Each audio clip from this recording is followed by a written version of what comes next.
Bonjour, je vais vous présenter mon premier matériel sur la morphologie dérivationnelle, prénom de nom, édité aux éditions Site Inspire.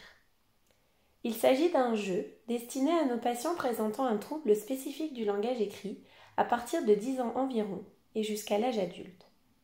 Tout d'abord, je vais vous montrer le contenu de cette boîte. Vous y trouverez un livret explicatif avec la préface gentiment rédigée par Isabelle Bobillier-Chaumont, ainsi que toutes les explications nécessaires à la compréhension du jeu, plus la correction des 424 cartes présentes dans le jeu, et puis la fiche de signification des préfixes, des suffixes,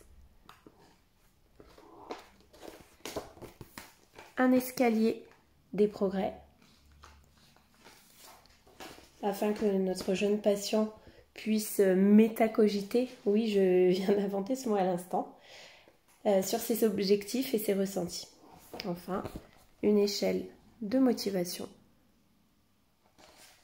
qui est également intégrée. Voilà le plateau de jeu au format A4 que j'ai tenu à insérer pour motiver certains patients qui auraient davantage besoin de ludique. Il est bien sûr possible pour les plus grands de le mettre de côté. Des pions, des jetons et un dé de 1 à 3 est présent dans le jeu. Alors passons aux cartes. Alors tout d'abord les cartes grimoire.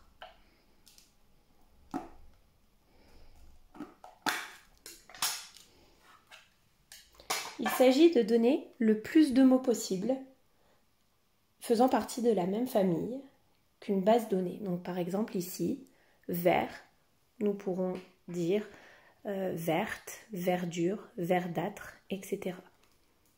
Voilà.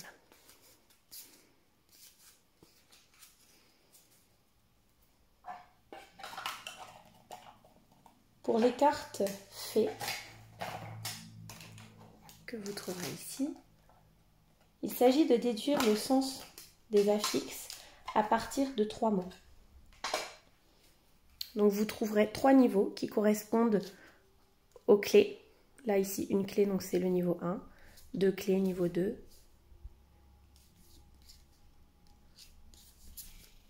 Voilà. Et donc à partir des 3 mots, par exemple ici éléphanto, renardo, lapereau, il faudra trouver quel est le suffixe ou le préfixe, ici donc c'est le suffixe o, et en déduire ce qu'il signifie. Donc là, le suffixe o signifie le petit d'un animal. L'éléphanto, le petit de l'éléphant.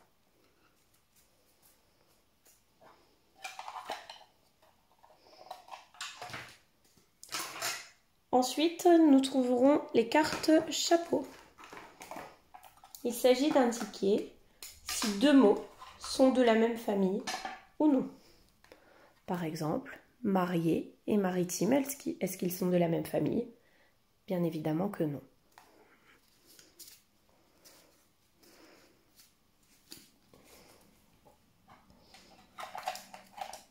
Nous retrouverons les cartes de baguette magique. Alors dans celle-ci, il y a plusieurs séries de cartes.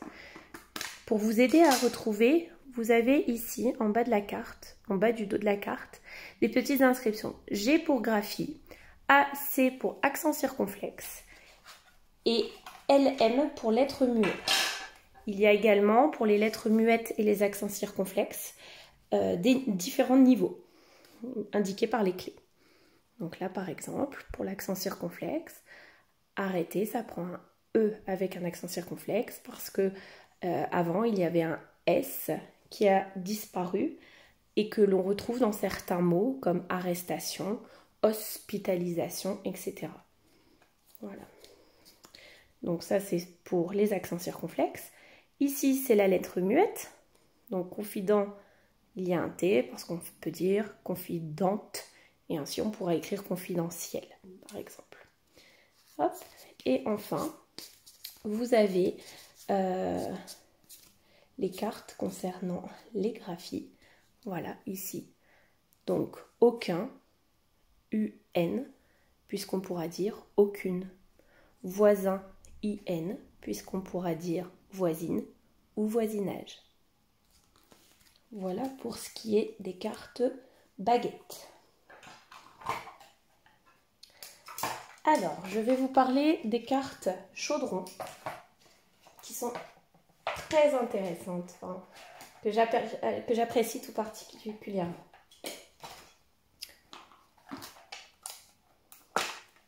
Alors, bien évidemment, il faut considérer ces cartes comme des cartes bonus.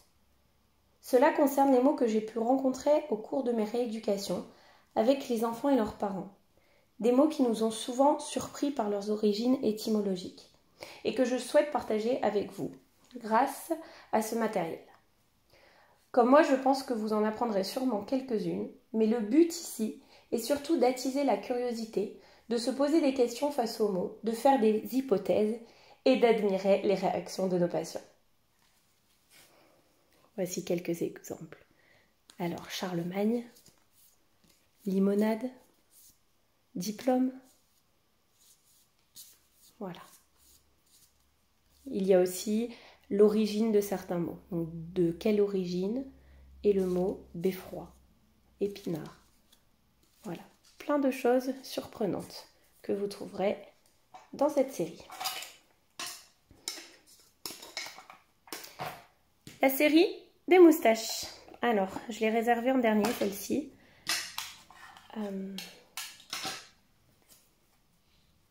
Donc, il y a 3 niveaux de difficulté, toujours indiqués par le nombre de clés. Et pour cette série, nous aurons besoin des différents puzzles que nous retrouvons ici. Voilà.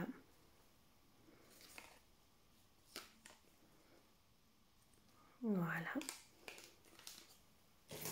Avec les petits cartons, les petites étiquettes.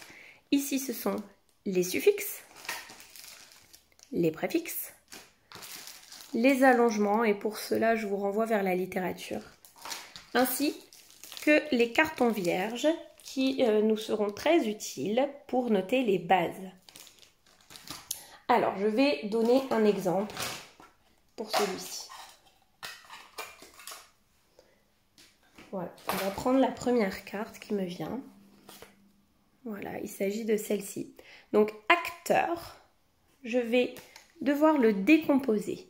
Donc, pour cela, je vais prendre, je vais décaler un petit peu ceci, et je vais prendre ce puzzle-là. Voilà. J'ai trouvé que la base était acte. Alors, je vais l'écrire. Hop, à l'aide d'un Velleda. Acte. Et j'ai trouvé que le suffixe était heure. Voilà comment est construit le mot acteur. C'est la même chose pour le mot aimable. Je vais donner un autre exemple avec un mot un petit peu plus long. Voilà, par exemple, productivité. Alors, je repère que la base... Voilà, là, je vais avoir besoin du grand puzzle. Hop. Donc, la base, elle va être là. C'est ducte. Alors, ça, vous accompagnez votre patient, bien évidemment. J'ai un préfixe.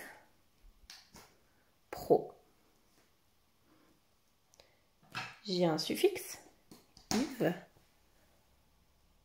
J'ai un allongement. I. Et enfin, je termine avec encore un suffixe. T. Le E ici disparaît puisque nous avons un I derrière. Ainsi est formé le mot productivité. Voilà pour ce qui est de la présentation du contenu du matériel. Maintenant, je vais vous faire une seconde vidéo pour vous montrer le fonctionnement, le déroulement du jeu avec le plateau. Voilà, j'espère que cette vidéo et que toutes ces explications vous auront aidé à y voir plus clair. Et à bientôt pour une seconde vidéo du coup.